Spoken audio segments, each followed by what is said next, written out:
पृथ्वी का निर्माण कैसे हुआ, इस सवाल पर विज्ञान के पास बहुत सारी जानकारी और आंकड़े हैं। फिर भी वैज्ञानिकों का कहना है कि इस सवाल से संबंधित कई सवालों के जवाब हमें तलाशने हैं। फिर भी वैज्ञानिक पृथ्वी के इतिहास की बहुत सारी अवधारणाएं बनाई है, जिनकी पुष्टि करने के प्रयास जारी है। वहीं यह जानने के भी प्रयास हो रहे हैं कि जिन हालातों से पृथ्वी गुजरी, उससे दूसरे ग्रह क्यों नहीं गुजरे। ब्रह्मांड में तारों और उनसे दूसरे पिंडों का निर्माण कैसे हुआ, यह एक बहुत ही जटिल प्रश्न है। इसी से जुड़ा सवाल है कि हमारी पृथ्वी का निर्माण कैसे हुआ था। सदियों से चल रहे वैज्ञानिक अध्ययनों और अंतरिक्ष अवलोकनों के आधार पर विज्ञान ने कुछ हद तक इस गुत्थी को सुलझाने का प्रयास किया है। पृथ्वी का निर्माण का इतिहास हमारे सौरमंडल के इतिहास से अलग नहीं है, लेकिन क्या हम पूरी तरह से जान सके हैं कि पृथ्वी कैसे बनी थी और उसे बनाने में किन किन प्रक्रियाओं और कारकों का योगदान था। इसमें किसी पुराने तारे के अवशेष भी थे, जिसमें बहुत पहले सुपरनोवा विस्फोट हुआ था। गैस और धूल के कण तैरते रहे, लेकिन वे शुरू में दूर दूर ही थे। लेकिन तभी पास के एक तारे में भी सुपरनोवा विस्फोट हुआ,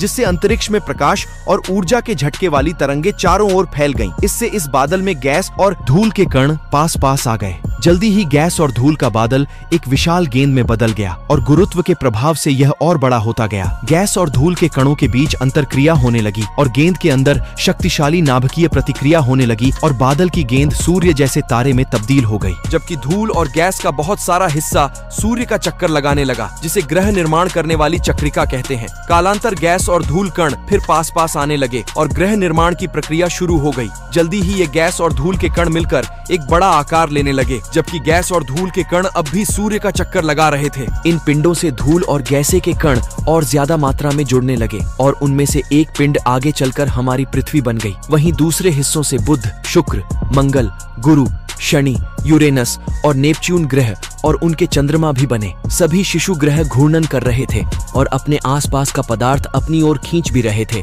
और अपना आकार बढ़ा रहे थे। इस पूरी प्रक्रिया में उसका पदार्थ गर्म होता गया और वह पिघली हुई चट्टान की एक विशालकाय गेंद बन गई। और चंद्रमा बनने की प्रक्रिया इसी बीच एक और बड़ी घटना हुई और पृथ्वी एक और विशाल पिंड से टकरा गया, जिससे पृथ्वी तो और ज्यादा बड़ी हो भी गई, लेकिन इससे एक टुकड़ा भी दूर अंतरिक्ष में तैरने लगा, जो बाद में हमारे ग्रह का एकमात्र प्राकृतिक उपग्रह चंद्रमा बन गया। इस अवधारणा पर कुछ वैज्ञानिकों को आपत्ति भी है, लेकिन अभी यही धारणा सबसे मजबूत है। उस समय की पृथ्वी में ज्वालामुखी बहुत ज्यादा थे। धीरे धीरे पृथ्वी ठंडी होने लगी, लेकिन इसमें बहुत समय लगा। इस बीच कई बर्फ की चट्टानें और गैस पृथ्वी पर आई और बर्फ के पिघलने से यहाँ समुद्रों और महासागरों का निर्माण होने लगा। पृथ्वी के ठंडा होने की प्रक्रिया लंबे समय तक जारी रही और पृथ्वी की ऊपरी परत ठंडी होकर ठोस हो गई, जबकि गहराई में पिघली चट्टानें गर्म ही रहीं। इसी के बाद पृथ्वी पर जीवन के अनुकूल हालात बन गए। वायुमंडल, महासागर, धरती पर पेड़ पौधे आदि से जानवरों और अन्य जीवों का विकास हुआ। इस दौरान पृथ्वी में महाविनाश की घटनाएं